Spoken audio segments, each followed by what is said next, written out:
पिछले क्लास में आप लोगों ने पढ़ा संधारित्र के बारे में, जिसमें आप लोगों ने ये जाना कि संधारित्र वो युक्ति है जिसका इस्तेमाल करके हम लोग किसी भी चालक की धारिता को बढ़ा सकते हैं। ठीक है, तो आज की क्लास में हम लोगों को पढ़ना है संधारित्र के प्रकार। संधारित्र के प्रकार के बारे में,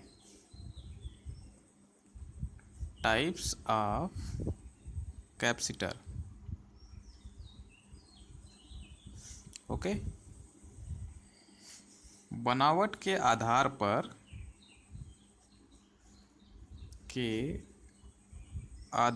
पर संधारित्र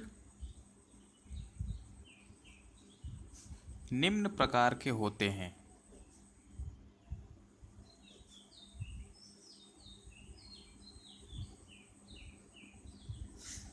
नंबर फर्स्ट, समांतर प्लेट संधारित्र।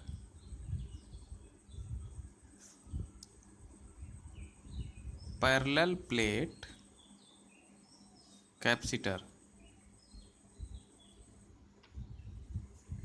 नंबर दूसरा, गोलीय संधारित्र।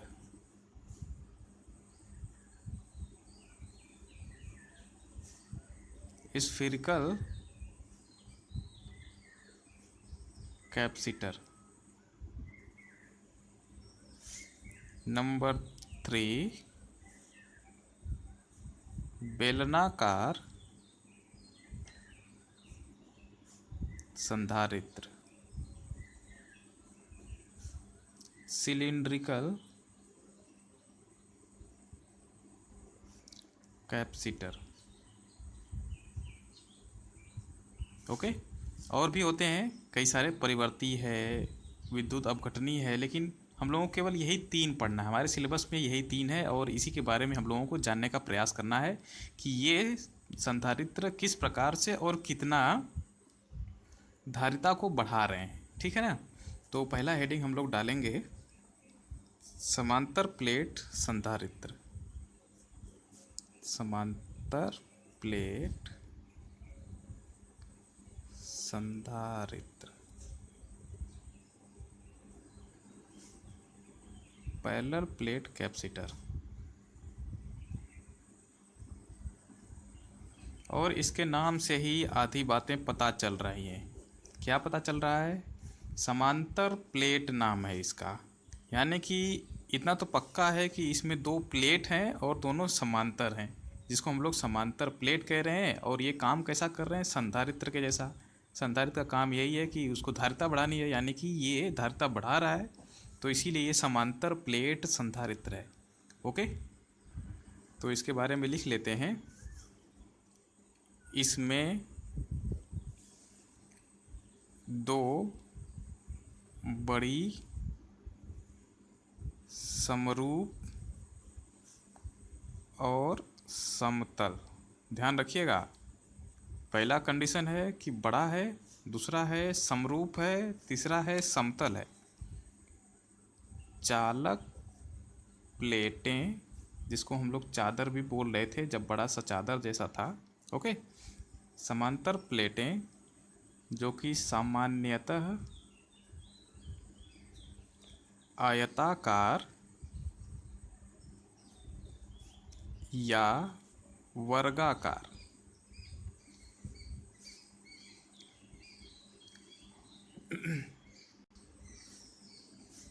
एक दूसरे से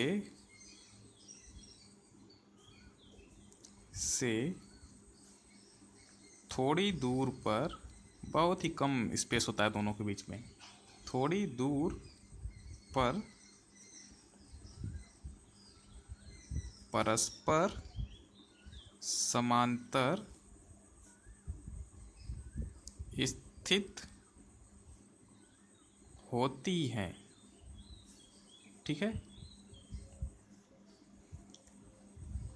इसीलिए इसे समांतर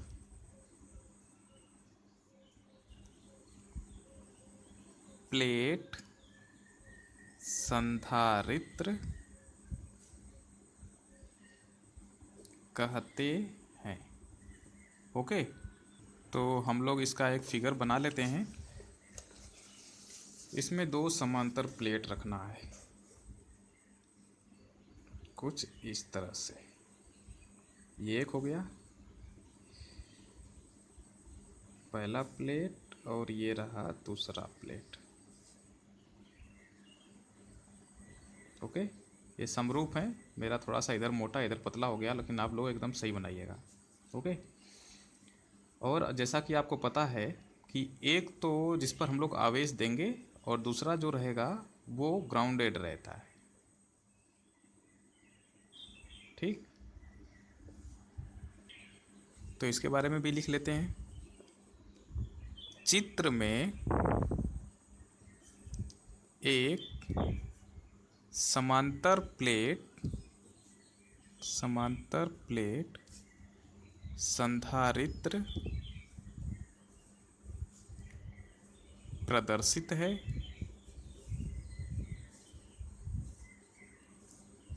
जो दो चालक प्लेटों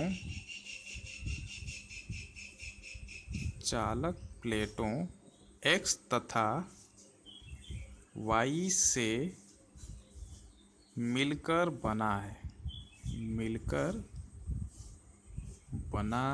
है। हम लोग मान लेते हैं कि ये प्लेट है X, ये प्लेट है Y, नामकरण कर दिया। ओके, इनके बीच की दूरी d है जो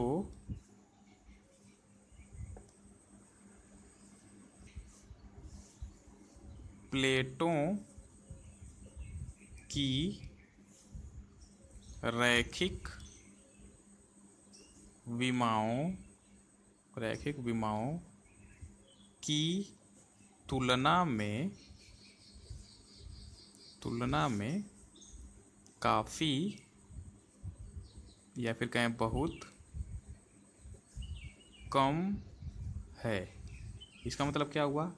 ये इन दोनों के बीच का सेपरेशन है, गैप है। ठीक है, और इसकी विमा कुछ होगी, मतलब मान लेते हैं L लंबाई है, जिसकी ज़रूरत नहीं है हमको यहाँ पर लिखने की। तो ये D क्या है, इस L की अपेक्षा, लंबाई की अपेक्षा बहुत ही कम है। ठीक, इसका भी कारण है। ऐसा क्यों किया गया? क्योंकि हम जानते हैं कि किसी भी पृष्ठ के नज़दीक में जो विद्युत क्षेत्र होता है वो पृष्ठ के लंबवत होता है।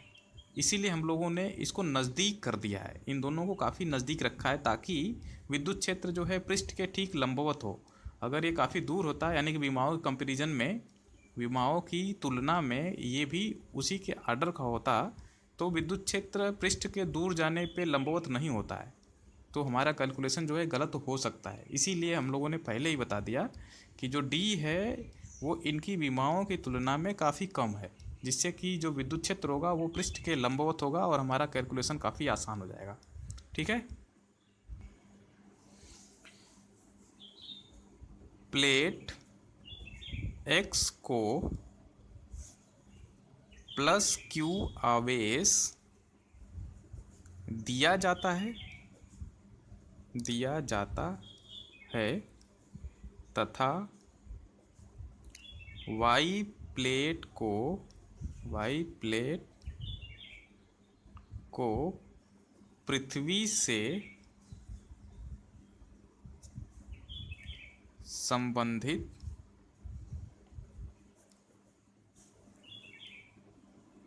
किया गया है, जिस कारण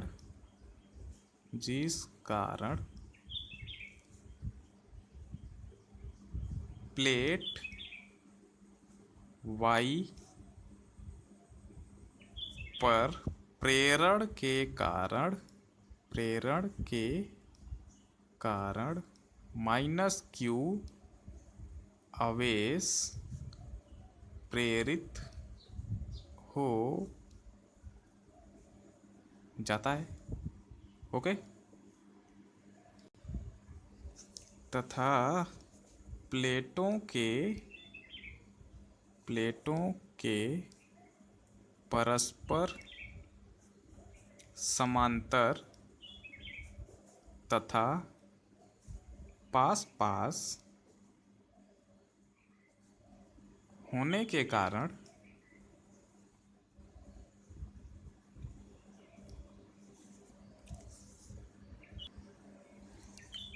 प्लेटों के बीच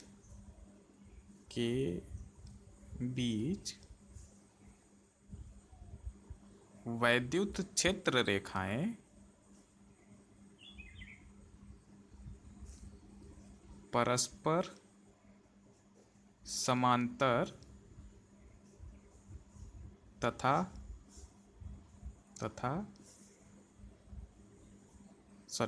पृष्ठ के लंबवत होती हैं। अतः प्लेटों के बीच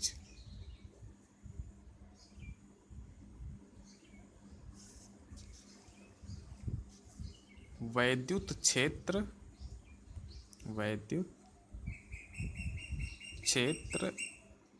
एक समान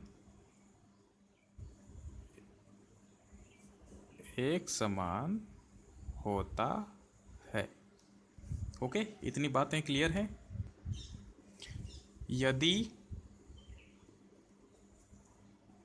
प्लेटों का क्षेत्रफल, अब ये समरूप हैं तो क्षेत्रफल भी समान होगा। प्लेटों का क्षेत्रफल A है तो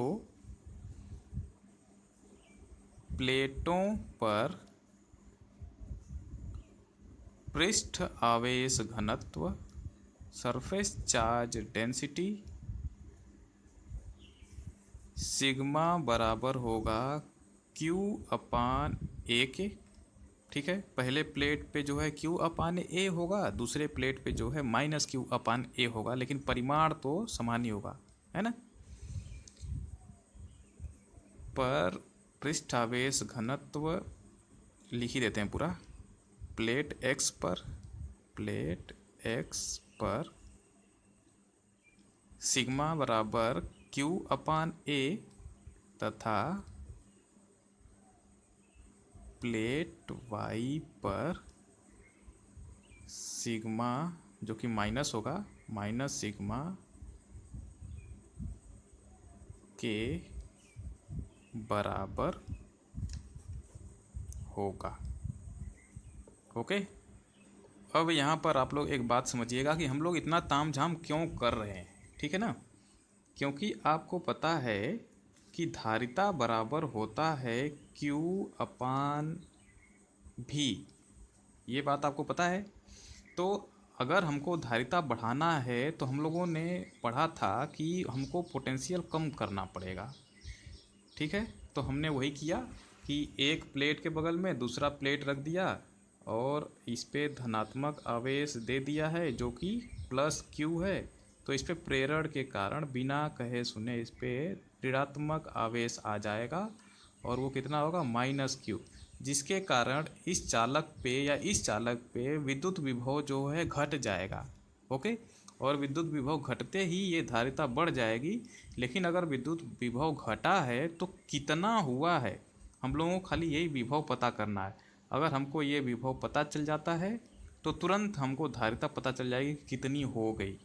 ओके, क्योंकि एक हम लोगों ने देखा था गोलीय चालक के लिए जो विद्युत धारिता आई थी वो 4πε0r आई थी, और हमको अगर बहुत ही कम 711 माइक्रोफैरड का भी धारिता का ये संधारित्र बनाना होता है तो उसके लिए हमको पृथ्वी के त्रिज्या के बराबर का चालक चाहिए, जो कि संभव नहीं है।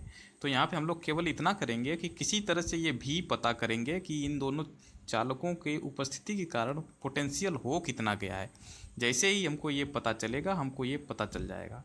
तो इतना जो भी हम लोग लिख रहे हैं वो केवल भी पता करने के लिए लिख रहे हैं। अगर आपको पहले से पता है तो कोई दिक्कत ही नहीं है, ठीक है ना। तो आगे हम लोग बढ़ते हैं। तो यहाँ पे आप लोग देखते हैं कि इस प्लेट के कारण विद्युत क्षेत्र अंदर में इधर की तरफ होगा और इस प्लेट के कारण भी इधर की तरफ ही होगा, ठीक है। तो हमको पता चल गया कि विद्युत क्षेत्र जो है हमेशा एक्स प्लेट से वाई प्लेट की ओर रहता है और ये एक समान होगा, ठीक है। तो होगा कितना, लेकिन अगर हमको एक्स के कारण विद्युत क्षेत्र पता चल जाए और वाई के कारण विद्युत क्षेत्र पता चल जाए तो जो नेट विद्युत क्षेत्र है वो इन दोनों का योग के बराबर होगा, क्योंकि एक ही दिशा में है, ठीक है। तो हम लोगों को बस इतना ही करना है। तो ये ऑलरेडी आप लोग पढ़े हुए हैं कि किसी एक समान चालक अनंत चालक के लिए जो विद्युत क्षेत्र होता है वो सिग्मा अपान 2 एप्सिलॉन नॉट होता है, अगर वो निर्वात में रखा गया है तो हम लोग सीधे इसी का इस्तेमाल करेंगे। अगर आपको भूल गया है ये तो आप लोग गास के नियम वाले चैप्टर में जाकर, यानी कि पहले चैप्टर में जाकर के आप लोग इसके बारे में पढ़ सकते हैं, ठीक है। तो और अगर हम लोगों को बाहर की तरफ निकालना हो तब तो हम लोग देखेंगे इस प्लेट के कारण विद्युत क्षेत्र इधर की तरफ होगा, लेकिन इस प्लेट के कारण अब भी इधर की तरफ होगा, ओके। और ये नज़दीक नज़दीक हैं तो ये दोनों बराबर ही होंगे और बाहर की तरफ शून्य हो जाएंगे। तो हम लोग बाहर के बारे में नहीं पढ़ेंगे, आप लोग बुक में पढ़ लीजिएगा, उसमें दिया भी है। और यहाँ पे अगर देखेंगे तो इस प्लेट के कारण इधर की तरफ है और इस प्लेट के कारण इधर की तरफ है, तो यहाँ पर भी बाहर की तरफ शून्य हो जाएगा, लेकिन अंदर में इन दोनों का योग हो जाएगा। तो अगर आप लोग देखेंगे तो दूसरे प्लेट के कारण जो ई है वो होगा minus sigma upon 2 epsilon not. तो आप लोग कहेंगे सर इसको जोड़ेंगे तो जीरो हो जाना चाहिए अंदर भी, लेकिन ऐसा नहीं है, क्योंकि यहाँ पर दिशा भी देखनी है। ये जो है ये परिमाण है उस विद्युत क्षेत्र का। अगर हम लोग सदिश के रूप में लिखते हैं तो यहाँ पे आएगा माइनस एन कैप। अगर आपको याद हो तो कि हम लोग जो विद्युत क्षेत्र रेखाएं लेते हैं किसी पृष्ठ से बाहर की तरफ ही दिखाते हैं धनात्मक के लिए, लेकिन ऋणात्मक के लिए अंदर की तरफ दिखाते हैं। तो अंदर की तरफ दिखाने के लिए हम लोगों को ये दिशा में भी परिवर्तन करना पड़ता है, ठीक है। बाहर की तरफ के लिए प्लस लिया जाता है और अंदर की तरफ के लिए माइनस, तो ये फिर से प्लस हो जाएगा, ओके। तो अब हम अगर यहाँ पे जोड़ना चाहेंगे तो दिशा देखेंगे तो E अगर इसके कारण E1 होगा, इसके कारण E2 होगा, तो जो E होगा नेट विद्युत क्षेत्र होगा वो उन दोनों का योग होगा। तो हम लोग यही करते हैं आगे चल के। यदि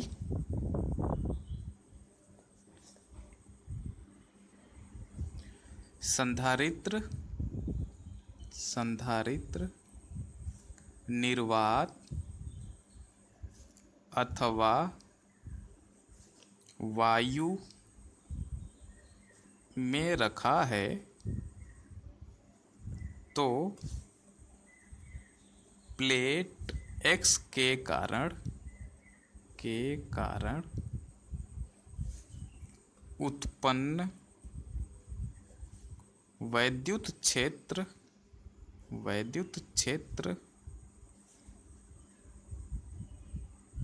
का परिमाण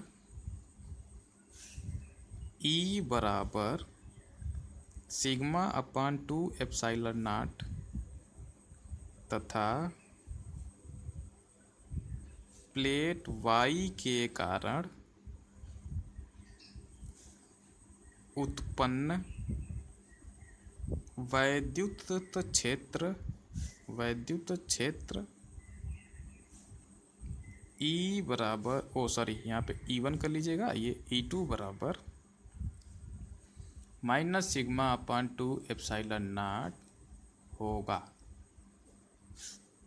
ओके। अतः प्लेटों के मध्य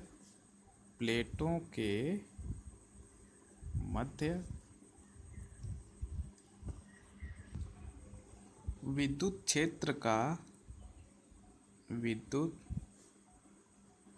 क्षेत्र का परिमाण कन्फ्यूजन से बचने के लिए यहाँ पर आप लोग इसको लिख ही लीजिए, ठीक है, माइनस एन कैप, ओके। तो विद्युत क्षेत्र का परिमाण E बराबर, अब देखिए यहाँ पे हम लोग परिमाण यूज़ कर रहे हैं, या फिर लिख लीजिए सीधे E परिमाण बराबर E1 परिमाण प्लस E2 परिमाण। अतः E बराबर हम लोग लिख सकते हैं sigma upon 2 epsilon naught plus sigma upon 2 epsilon naught बराबर sigma upon epsilon naught. Okay, यहाँ तक क्लियर है? ये इसके बराबर हो जाएगा। यहाँ पे सिग्मा का अगर मान रख दिया जाए तो सिग्मा का मान हम लोगों ने लिखा है Q अपान एप्सिलॉन नॉट और ये ए, Q अपान ए लिखा हुआ है सिग्मा का मान, एप्सिलॉन नॉट पहले से आया है। ठीक है, हम लोग निर्वात अथवा वायु में ले रहे हैं। अगर ये निर्वात अथवा वायु में नहीं होता तो यहाँ पे K भी आता। ओके, अब हमको E पता चल गया है, लेकिन हमको पता करना तो विभवांतर है, V को पता करना है। ठीक है, तो यदि दोनों प्लेटों के मध्य विभवांतर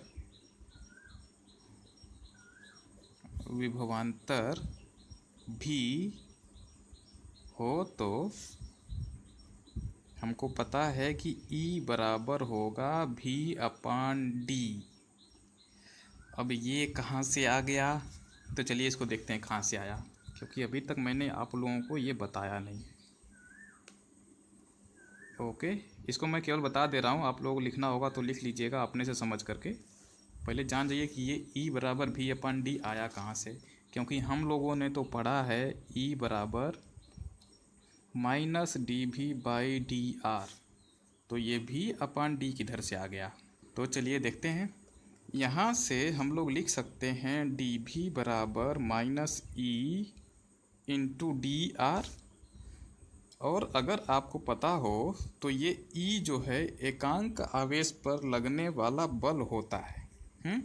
अगर ये बल है, इसमें डी आर का मल्टीप्लिकेशन किया जा रहा है, तो आप लोग डेरिवेशन में देखिएगा V वाले, तो आपको पता चलेगा कि ये बल गुणे विस्थापन है, यानी कि किया गया कार्य है थोड़ा सा विस्थापन करने में। ठीक है, और जो पोटेंशियल होता है वो इनफाइनाइट से किसी बिंदु तक लाने में किए गए कार्य के बराबर होता है। तो हम कह सकते हैं कि जो ये भी होगा वो minus integration infinity two point P जो कि R दूरी पर होगा मूल बिंदु से, उसमें E डॉट डी आर का इंटीग्रेशन करने पे प्राप्त होगा। ठीक है, तो हम लोग देखते हैं कि V बराबर आएगा minus infinity to R, E का मान रखेंगे 1/4 पाई एप्सिलॉन नॉट, जो आवेश है Q, जिसको ला नहीं रहे हैं, जिसके कारण विद्युत क्षेत्र उत्पन्न हो रहा है। ठीक है, तो इसके बारे में ऑलरेडी मैं बता चुका हूँ आप लोगों को, तो इसमें और ज़्यादा आर्गूमेंट करने की ज़रूरत नहीं है, आप लोग पढ़िए उसको। Q upon R square D R, और आपको पता है कि इसका इंटीग्रेशन करने पे आएगा V equal to 1/4 pi epsilon naught Q upon R, जिसको हम लोग लिख सकते हैं E इंटू आर के बराबर, है ना। R का गुणा करेंगे तो यहाँ पे आर स्क्वायर हो जाएगा, और 1/4 pi epsilon naught Q upon R square जो E के बराबर होता है। ठीक है, तो R यहाँ पे आ जाएगा। तो हमको पता चला कि विभव जो है विद्युत क्षेत्र गुणे दूरी के बराबर होता है, लेकिन यहाँ पे हम लोगों ने विभवांतर लिखा है, ये ध्यान रखिएगा, ये विभवांतर है, ये विभव है। तो अगर किन्हीं दो बिंदुओं पर विभव जो है वो V1 और V2 हो, तो हम लोग लिख सकते हैं विभवांतर V2 माइनस V1 बराबर E, क्योंकि एक समान विद्युत क्षेत्र है तो E तो रहेगा ही, E R2 माइनस R1, ये लिख सकते हैं।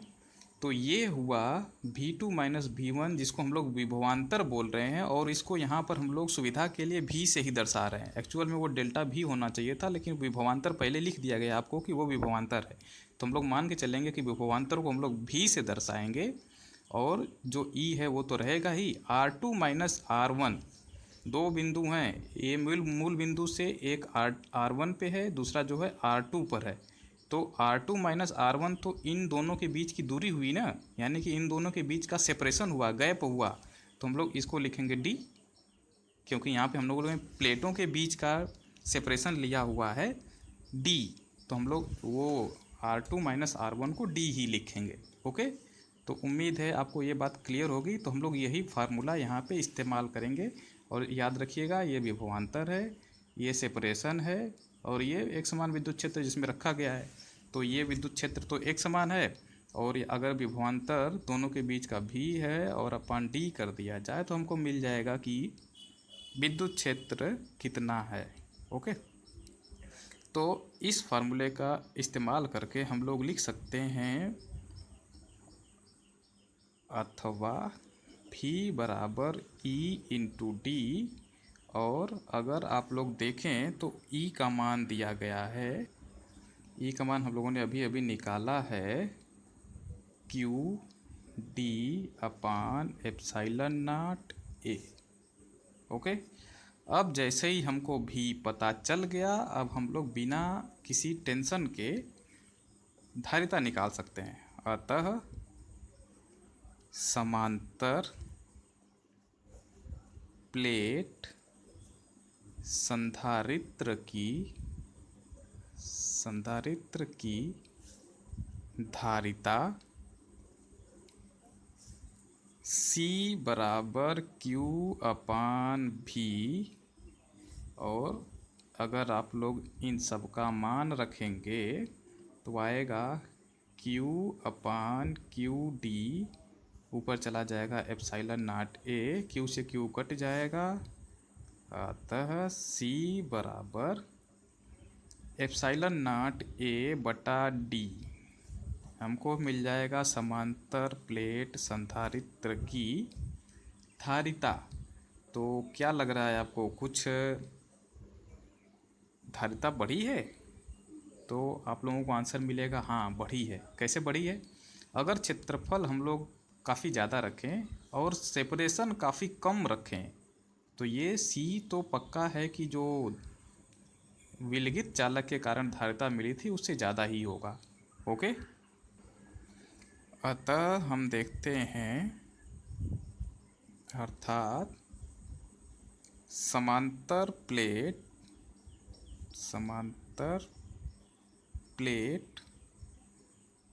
संधारित्र की धारिता प्लेट के क्षेत्रफल A के अनुक्रमानुपाती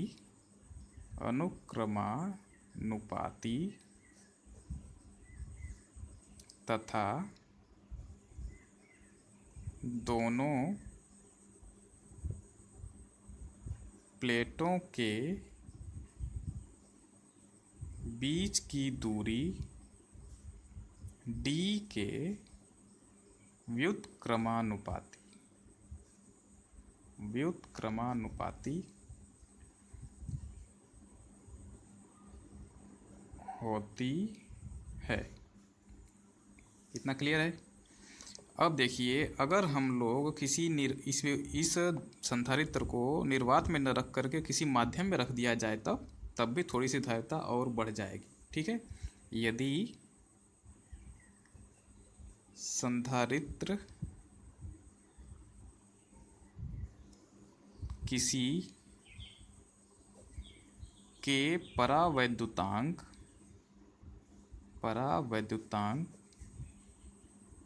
के माध्यम में रखा हो तो C बराबर K एप्साइलन नॉट A बटा डी। ओके, यहाँ तक सुविधा के लिए अगर हम लोग इसको, ये क्योंकि माध्यम में है तो यहाँ पे M लिख देते हैं। ठीक है, तो हमको यहाँ से पता चलेगा, अगर इसको समीकरण 1 बना दें, इसको समीकरण 2 बना दें, तो समीकरण 1 तथा 2 से स्पष्ट है कि हम लोगों को एक और फार्मूला मिलेगा परावैद्युतांक के लिए, जो कि एप्साइलन अपान एप्साइलन नॉट हम लोगों ने पहले ही पढ़ा है। ठीक है, तो यहाँ से एक और मिलेगा CM/C, जहाँ पे CM क्या है, माध्यम में धारिता है, C क्या है, निर्वात में धारिता है। ठीक है, तो इस फार्मूले को भी आप लोग ध्यान में रखिएगा।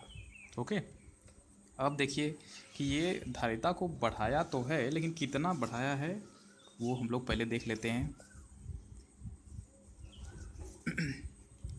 यदि निर्वात अथवा वायु में रखे संधारित्र की धारिता C बराबर 1 फैराड मान लिया जाए, ठीक है, और बीच की दूरी D को हम लोग 1 सेंटीमीटर मान लें, 1 सेंटीमीटर मान लें, जो कि 10⁻² मीटर के बराबर है, तब हम लोग देख सकते हैं समीकरण 1 से, तब समीकरण 1 से पता चलेगा कि A बराबर होगा, क्षेत्रफल बराबर होगा C/D/ε0। इन सब का मान रखें अगर, तो इसका 1 मान लिया है हम लोगों ने, इसको 10⁻² लिया है, और ये 8.85 × 10⁻12 होता ही है। तो अगर इसको कैलकुलेट करेंगे तो इसका मान आएगा लगभग 10⁻9 मीटर स्क्वायर के बराबर, अर्थात प्लेट की लंबाई तथा चौड़ाई लगभग 30 किलोमीटर की होगी। और आपको पता है कि 30 किलोमीटर लंबा भी चालक का संधारित्र हम लोग अपने घर में तो रख नहीं सकते, इतना तो पक्का है। यानी कि अभी भी हमको थोड़ा और मॉडिफिकेशन करने की ज़रूरत है, यानी कि ये समांतर प्लेट संधारित्र भी हमारे काम में नहीं आने वाला है। तो इसके लिए एक और संधारित्र बनाया गया, जिसको कि नाम दिया गया है गोलीय संधारित्र, क्योंकि हमको क्षेत्रफल को बढ़ाना है जिससे कि साइज कम हो सके। ठीक है, गोलीय संधारित्र, स्फेरिकल कैपेसिटर। बात समझ में आ रही है? ओके, तो इसके बारे में हम लोग कल की क्लास में पढ़ेंगे, लेकिन आज की क्लास में इतना काफ़ी है। आप लोग इसको अच्छे से रिपीट कर लीजिएगा। आप लोगों को एक नया फार्मूला मिला है V=E/D, इसको आप लोग समझ करके लिख भी सकते हैं। ठीक है, तो ये सारी बातें आप लोग समझ लीजिएगा, और हम लोग कल की क्लास में देखेंगे गोलीय संधारित्र को। ठीक है।